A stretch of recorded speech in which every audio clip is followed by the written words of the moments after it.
अस्मा अगर ये मुझे इसी तरह पॉइंट्स मारती रही ना तो बहुत बुरा हो जाएगा।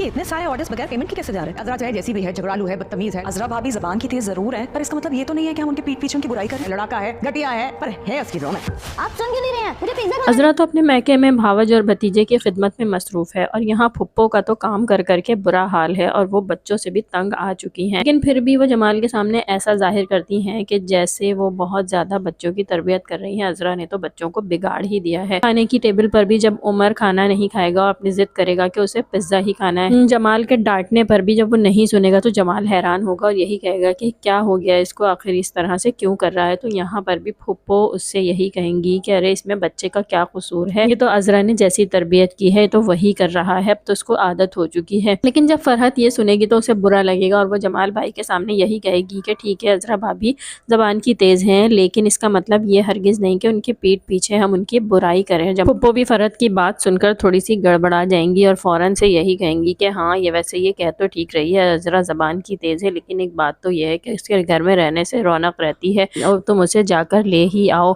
और यहाँ पर जमाल भी ये बातें सुनने के बाद सोचेगा ज़रूर और फिर हम देखेंगे कि वो अपने बेटे को मनाने के लिए उसके कमरे में भी जाएगा और उसे मनाकर पिज़्ज़ा भी मंगवा के खिला देगा।